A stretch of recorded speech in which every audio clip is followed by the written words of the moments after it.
जय श्रीराम. हर हर महादेव. आज आपण श्री शिव महापुराण यामधील जलंधर का वध ही कथा वाचणार आहोत. श्री शिव महापुराण ही कथा वाचल्याने घरामध्ये सुख शांती लक्ष्मी वास करते आणि मनातील सगळं क्लेश पाण्यासारखा निर्मळ होऊन जातात. तर हा व्हिडिओ हिंदीमध्ये आहे. हा व्हिडिओ तुम्ही शेवटपर्यंत नक्की ऐकत जा. तर मग आपण शुरू करूया जलंधर का वध. उधर जब पार्वती जी अदृश्य हो गई तो भगवान शिव चैतन्य होकर क्रोध में भर गए. जलंधर भगवान शिव के बाणों को काटने का प्रयत्न करने लगा, परंतु जब इस कार्य में वे असफल रहे तो उसने माया को पार्वती बनाकर अपने रथ के पहिए से बांध दी. ऐसा दृश्य देखकर भगवान शिव जी प्राकृत जनों की भांति व्याकुल हो गए. उन्होंने रौद्र रूप धारण कर लिया.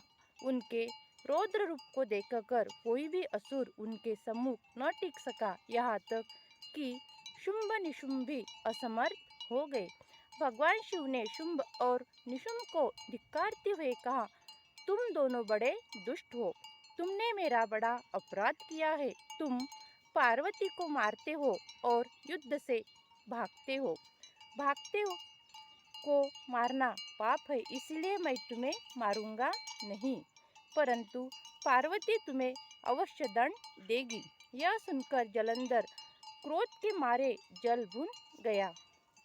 उसने शिवजी पर बाणों की झड़ी लगा दी. तब शिवजी ने अपने चरणागुष्ठ से बनाए हुए सुदर्शन चक्र से जलंधर का सिर धड़ से अलग कर दिया.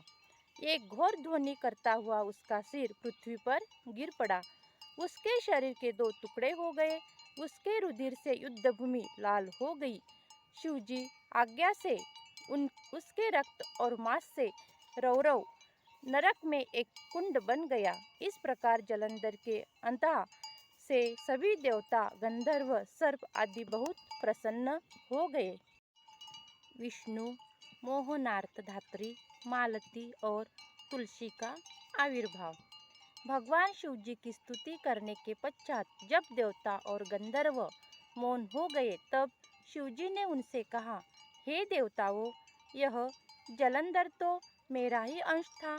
यह तो मैंने सांसारिक लीला की थी. तब सभी देवताओं ने प्रसन्न हो श्री हरि का वह चरित्र भी भगवान शिव से बताया कि किस प्रकार उन्होंने वृंदा को मोहित किया था और वह अग्नि में प्रवेश कर परम गति को प्राप्त हुई. देवताओं ने यह भी बताया कि श्री हरि तभी से वृंदा की सुंदरता पर मोहित है और सिर पर उसकी चिंता की राख लपेटे हुए घूमते रहते हैं. हे भोलेनाथ, आप श्री हरि को समझाइए, क्योंकि चराचर प्रकृति आपके अधीन है. यह सुनकर भगवान शिव शंकर ने अपनी दुस्तर माया को समझाया और बोले, यह चराचर संसार उसी माया के अधीन है. उसी में मोहित होकर विष्णु जी काम के वशीभूत हो गए थे. महादेवी उमा त्रिदेवी की जननी है तथा समस्त संसार से परे है. वही मूल प्रकृति गौरा कहलाती है. वह मूल प्रकृति में गौरा कहलाती है. अतः आप सब देवता विष्णु जी के मोह को दूर करने के लिए उन्हीं की शरण में जाइए. तब समस्त देवता भगवती उमा के पास गए. उनके पास पहुंचने पर आकाशवाणी हुई कि मैं तीन गुणों से पृथक होकर सब जगह स्थित हूँ. मैं सत्यगुण से गौरा, रजोगुण से लक्ष्मी और तमोगुण से ज्योति रूपा हूँ. अतः आप सब लोग मेरी उन शक्तियों के पास ही जाओ, वे तुम्हारे मनोरथों को पूरा करेगी. इस पर समस्त देवता गौरी, लक्ष्मी और ज्योति रूपा सरस्वती को प्रणाम करने लगे. सभी ने भक्ति पूर्वक उन तीनों की प्रार्थना की. तीनों देवियों ने प्रकट होकर उन्हें कुछ बीज देकर बोली, तुम इन्हें लेकर इनसे सब कुछ प्राप्त करोगी. सभी देवता उन बीजों को ले जाकर श्री हरि के पास गए और उन बीजों को वृंदा की चिंता में डाल दिया वृद्धा की चिता में डाल दिया। उससे धात्री, मालती और तुलसी प्रकट हुई। विधात्री के बीज से धात्री, लक्ष्मी के बीज से मालती तथा गौरी के बीज से तुलसी प्रकट हुई। धात्री और तुलसी ने प्रीति की विष्णु जी ने उन वनस्पतियों को देखकर प्रीतिपूर्वक वैकुंठ को चले गए। वे पहले की भांति सुखी होकर भगवान शिव का चिंतन करने लगे। शंखचूंड की उत्पत्ति। विधाता के पुत्र थे मरीचि और मरीचि के पुत्र थे कश्यप। कश्यप जी को राजा दक्ष ने अपनी 13 कन्याओं के ब्याही थी। उनमें से एक का नाम दनु था। वह बहुत साध्वी, रूपवान और सौभाग्यवान थी। उसको अनेकों पुत्र हुए, जिनमें से एक पुत्र विप्रचित था। वह बहुत बलशाली और पराक्रमी था। विप्रचित के एक पुत्र का नाम दंभ्यमान था। वह धार्मिक प्रवृत्ति का विष्णु भक्त व्यक्ति था। दंभ्यमान को कोई पुत्र नहीं था। उसने शुक्राचार्य जी से कृष्ण मंत्र की दीक्षा लेकर 1 लाख वर्ष तक पुष्कर में तपस्या की। उसके तप से प्रसन्न होकर देवता ब्रह्मा जी को साथ लेकर विष्णु जी के पास गए। विष्णु जी ने उन्हें बताया कि वह पुत्र प्राप्ति के लिए तप कर रहा है। मैं उसे वरदान देकर संतुष्ट कर दूंगा। विष्णु जी की बात सुनकर देवता अपने अपने लोकों को चले गए। देवताओं के चले जाने के पश्चात श्री हरि वर प्रदान करने के लिए पुष्कर में गए। दंभ्यमान ने श्री हरि से कहा कि मेरा पुत्र महापराक्रमी, त्रिलोकी विजेता और देवताओं पर विजय प्राप्त करने वाला होना चाहिए। श्री हरि तथास्तु कहकर अपने लोकों को चले गए। समय आने पर उसकी पत्नी के गर्भ में भगवान श्री कृष्ण के परम मित्र सुदाम जी पधारे। उसे पूर्व में राधा जी ने श्राप दे रखा था। पुत्र की उत्पत्ति के पश्चात उसका नाम शंखचूड रखा गया। उसकी बाल लीलाओं को देख कर उसके माता पिता आनंदित हो रहे थे। शंखचूड का विवाह। शंखचूड ने भी अपने पिता दंभ्यमान की तरह पुष्कर में जाकर कठिन तप किया। उसकी तपस्या से संतुष्ट होकर ब्रह्मा जी उसे वर देने के लिए आए। उसने ब्रह्मा जी से वरदान मांगा कि मुझे देवता पराजित न कर सके।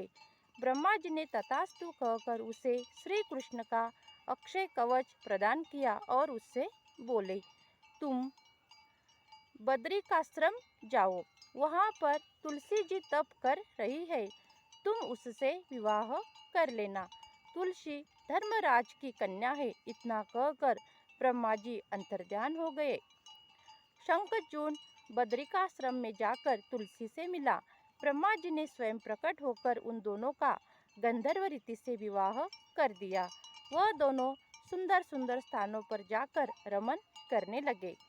शंखचूड राज्य प्रशंसा। शंखचूड तुलसी के साथ विवाह करके जगह जगह रमन करता हुआ अपने घर पहुंचा। गुरु शुक्राचार्य से उसने आशीर्वाद प्राप्त किया। शुक्राचार्य जी ने देवता और दानवों का स्वाभाविक वैर बताकर शंखचूड का दानवेंद्र के पद पर अभिषेक कर दिया। शंखचूड दैत्यों की भारी फौज लेकर इंद्र को पराजित करने के लिए चल पड़ा। उसका इंद्र के साथ घमासान युद्ध हुआ। देवता लोग डरकर गुफाओं और कंदराओं में जाकर छिप गए। शंखचूड ने देवताओं का अपहरण कर लिया। त्रिलोकी पर शंखचूड का अधिकार हो गया।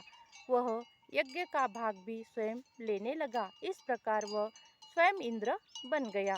सूर्य, चंद्रमा, इंद्र, कुबेर आदि सभी देवताओं को उसने अपने अधिकार में ले लिया। शंखचूड गोलोकी स्वामी श्री कृष्ण का बहुत भारी मित्र और भक्त था। वह पूर्व जन्म के श्राप से दानव योनि को प्राप्त हो गया था, परंतु उसकी बुद्धि देवताओं जैसी थी। सभी देवता शंखचूड से पराजित होकर ब्रह्मा जी के पास पहुँचे। ब्रह्मा जी उन्हें श्री हरि के पास ले गए। श्री हरि ने उन्हें बताया कि मुझे सब पता है। वह पूर्व जन्म में मेरा मित्र सुदामा था, परंतु आप लोगों के हित के लिए मैं शिवजी से परामर्श करूंगा, अतः आप चिंता न करें। देवगणों का शिवजी के पास जाना। श्री हरि ब्रह्मा जी और देवताओं के साथ भगवान शिव के पास कैलाश गए। त्रिनेत्रधारी भगवान शिव जी की अपूर्व छटा बिखर रही थी। वे पार्वती के साथ रत्नमय सिंहासन पर विराजमान थे। उनकी छटा देखकर भगवान विष्णु अति प्रसन्न हुए। वे वहां हो रहे नृत्य गीत का आनंद लेने लगे। श्री हरि देवाधिदेव शंकर की स्तुति करने लगे। हे भगवान, हम सब शंखचूड से त्रस्त हो रहे हैं, हमारी रक्षा कीजिए, हमारा उद्धार कीजिए। भगवान शंकर श्री हरि से बोले, मैं शंखचूड को अच्छी तरह जानता हूँ। वह राधा के श्राप के कारण राक्षस बना है। वह श्री कृष्ण का पूर्व जन्म में मित्र था। शिवजी उन्हें बता ही रहे थे कि इतने में श्री कृष्ण राधा के साथ वहां आए। उन्होंने शिवजी की स्तुति की। शिवजी प्रसन्न हो गए। शिवजी ने शंखचूड को मारने का उन्हें आश्वासन दिया। इससे आगे की कथा हम अगले वीडियो में सुनेंगे। तब तक के लिए जय श्री राम, हर हर महादेव।